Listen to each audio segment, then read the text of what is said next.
ಚಿತ್ರರಂಗ ಅಂದ್ರೆ ಇದರಲ್ಲಿ ನಿರ್ಮಾಪಕರು, ನಿರ್ದೇಶಕರು, ಕಲಾವಿದರು ಸಾಕಷ್ಟು ಜನ ಇರ್ತಾರೆ. ಆದ್ರೆ ಇಂಡಸ್ಟ್ರಿಯ ನಟ್ಟು ಬೋಲ್ಟು ಟೈಟ್ ಮಾಡ್ತೀನಿ ಅನ್ನುವಂತಹ ಮಾತು ಇದೀಗ ಎಲ್ಲೆಡೆ ವೈರಲ್ ಆಗ್ತಾ ಇದೆ. ಇದ್ರ ಬಗ್ಗೆ ಮಾತಾಡಕ್ಕೆ ನಿರ್ದೇಶಕ ನಿರ್ಮಾಪಕರಾಗಿರುವ ದಯಾಳ್ ಪದ್ಮನಾಭ್ ಅವರಿದ್ದಾರೆ. ಅವ್ರನ್ನ ಮಾತಾಡಿಸ್ತಾ ಹೋಗ್ತೀನಿ. ಸರ್, ಕನ್ನಡ ಚಿತ್ರರಂಗ ಎಲ್ಲಿಗೆ ಬಂದು ನಿಂತಿದೆ? ಯಾಕಂದ್ರೆ ಇಂಥೆಲ್ಲ ಪರಿಸ್ಥಿತಿಗೆ ಕನ್ನಡ ಚಿತ್ರರಂಗನೇ ಕಾರಣ. ಸೊ ನಿಮ್ಮ ಪ್ರಕಾರ ಕನ್ನಡ ಚಿತ್ರರಂಗದ ಪರಿಸ್ಥಿತಿ ಹೇಗಿದೆ ಈಗ ಅಂತ? ಪರಿಸ್ಥಿತಿ ಎವ್ರಿ ಸಿನಿಮಾ ಇಂಡಸ್ಟ್ರಿಗೆ ಒಂದೊಂದು ಟೈಮಲ್ಲಿ ಒಂದು ಗ್ರೋತ್ ಇರುತ್ತೆ, ಒಂದು ರೈಸ್ ಇರುತ್ತೆ, ಒಂದೊಂದು ಟೈಮಲ್ಲಿ ಒಂದು ಫಾಲ್ ಇರುತ್ತೆ. ಈಗ ಈ ರೀಸನ್ ಟೈಮಲ್ಲಿ ಆ ಫಾಲ್ ಅನ್ನೋದು ಸ್ವಲ್ಪ ಜಾಸ್ತಿ ಇದೆ ಅನ್ನೋದು ನಾನು ಒಪ್ಕೊಳ್ತೀನಿ. But that is not permanent. ಒಂದು ಒಳ್ಳೆ ಸಿನಿಮಾಗಳು ಬರೋಕ್ಕೆ ಶುರು ಆದರೆ ಒಳ್ಳೆ ಒಂದು ಪರಿಸ್ಥಿತಿಗೆ ಹೋಗ್ಬಿಡುತ್ತೆ. That is what the trend always. Sir, ಇವಾಗ ಮೊನ್ನೆ ವೇದಿಕೆಯಲ್ಲಿ ಫಿಲಂ ಫೆಸ್ಟ್ ವೇದಿಕೆಯಲ್ಲಿ DCM DKಶಿ ಅವರು ಒಂದು ಸ್ಟೇಟ್ಮೆಂಟ್ ಕೊಡ್ತಾರೆ, ನಟ್ಟು ಬೋಲ್ಟ್ ಇಂಡಸ್ಟ್ರಿ ಇದು ಟೈಟ್ ಮಾಡ್ತೀನಿ ಅಂತ. ಆ ವೇದಿಕೆಯಲ್ಲಿ ಆ ಪದ ಬೇಕಿತ್ತ ನಿಮ್ಮ ಪ್ರಕಾರ? ಸೊ ನಟ್ಟು ಬೋಲ್ಟ್ ವಿಚಾರವಾಗಿ ನಿಮ್ಮ ರಿಯಾಕ್ಷನ್ ಏನು ಅಂತ? ಫಸ್ಟ್ ಒಂದು ವಿಷಯ ಏನಂದ್ರೆ, ಅವ್ರು ಬಂದು ಈ ಸಿನಿಮಾ ಇಂಡಸ್ಟ್ರಿಯವರು ಇಂಥ ಒಂದು ಇಂಟರ್ನ್ಯಾಷನಲ್ ಫಿಲ್ಮ್ ಫೆಸ್ಟಿವಲ್ ಒಂದು ಇನಾಗ್ರೇಷನ್ ಅಲ್ಲಿ ಇಂಡಸ್ಟ್ರಿಯವರು ಜಾಸ್ತಿ ಬಂದೇ ಇಲ್ಲ ಅನ್ನೋದು ಒಂದು ಅವರ ಒಂದು ಇದರಲ್ಲಿ ಅದನ್ನು ಎಕ್ಸ್ಪ್ರೆಸ್ ಮಾಡಿದ್ರು.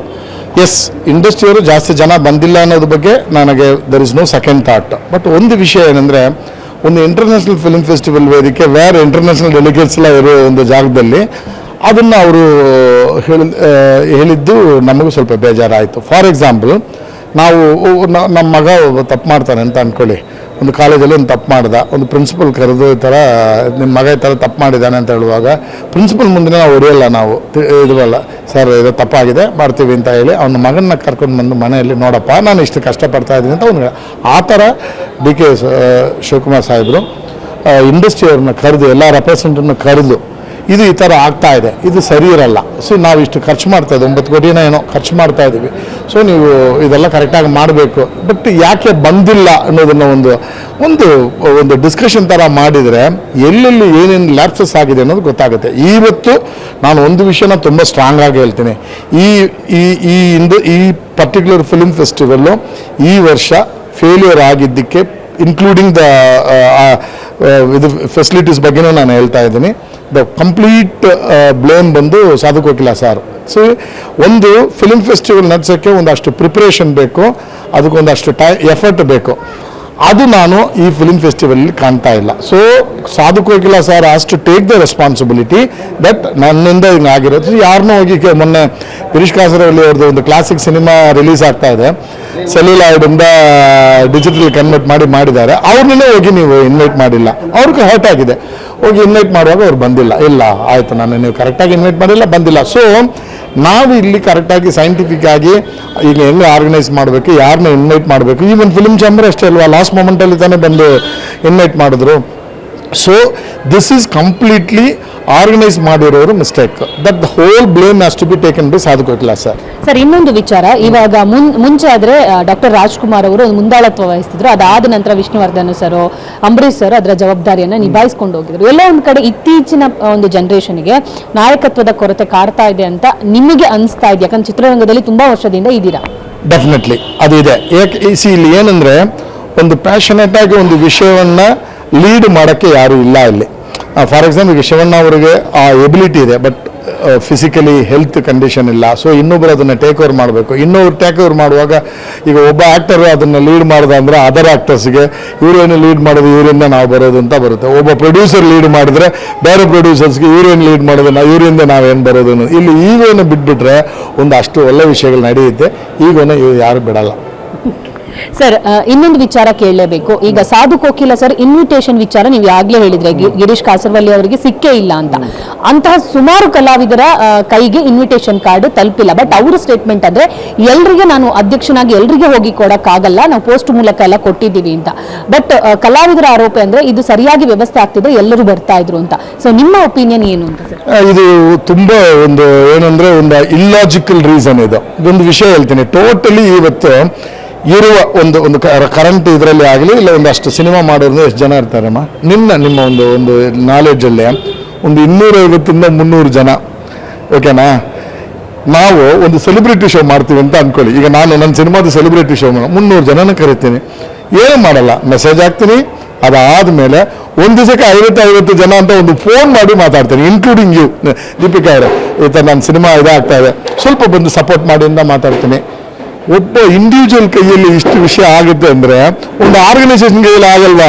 ಒಂದು 300ರಿಂದ 500 ಆಕ್ಟಿವ್ ಆಗಿರೋ ಜನನ in a span of 10 days ಕರೆಯೋಕ್ಕಾಗಲ್ವಾ?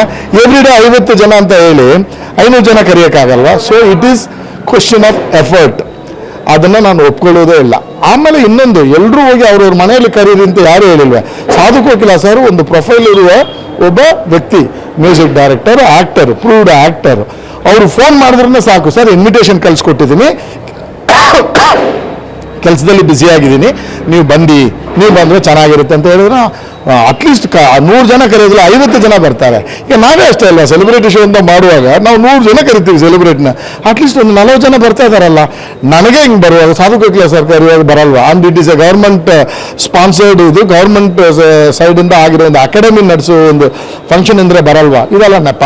Sir, ಅಕಾಡೆಮಿಯಲ್ಲಿ ಬರೀ ಸಾಧು ಕೋಕಿಲ್ ಅವರ ಸಿಸ್ಟರ್ಸು, ಮಗ ಇವರೇ ಜವಾಬ್ದಾರಿ ಹೊತ್ತಿದ್ದಾರೆ ಅನ್ನುವಂಥ ಆರೋಪ ಒಂದಿಷ್ಟು ಕೇಳಿ ಬರ್ತಾ ಇದೆ ಸರ್. ಇದಕ್ಕೆ ಕೇಳಿ ಬರ್ತಾ ಇರೋದಲ್ಲ, ಅವರೇ ಎಕ್ಸಿಕ್ಯೂಟ್ ಮಾಡ್ತಾ ಇರೋದು, which is very wrong. Once again ಈಗ ನನಗೆ ಒಂದು ಇಂಡಿವಿಜುವಲ್ ಅಂತ ನಾವು ಒಬ್ಬ ಪ್ರೊಡ್ಯೂಸರ್, ನಾನೊಂದು ಸಿನಿಮಾ ಪ್ರಮೋಷನ್ ಮಾಡ್ತೀನಿ, ನನ್ನ ಮಗ, ನನ್ನ ಮಗಳು, ನನ್ನ ವೈಫು ಬಂದರೆ ತಪ್ಪಿಲ್ಲ. ಬಟ್ ಒಂದು ಗೌರ್ಮೆಂಟ್ ಆರ್ಗನೈಸೇಷನ್ ಒಂದು ವಿಷಯ ಮಾಡುವಾಗ ಫ್ಯಾಮಿಲಿ ಮೆಂಬರ್ಸ್ನ ಅನ್ಡೆಸಿಗ್ನೇಟೆಡ್ ಆಗಿರೋರನ್ನ ಇನ್ವಾಲ್ವ್ ಮಾಡಿಸೋದು ತಪ್ಪು, 100% ತಪ್ಪು. ಅದಕ್ಕೋಸ್ಕರ ಒಬ್ಬರನ್ನ there is lot of funds, ಅವ್ರನ್ನ ಇದು ಮಾಡಿ ಅಪಾಯಿಂಟ್ಮೆಂಟ್ ಮಾಡಿ.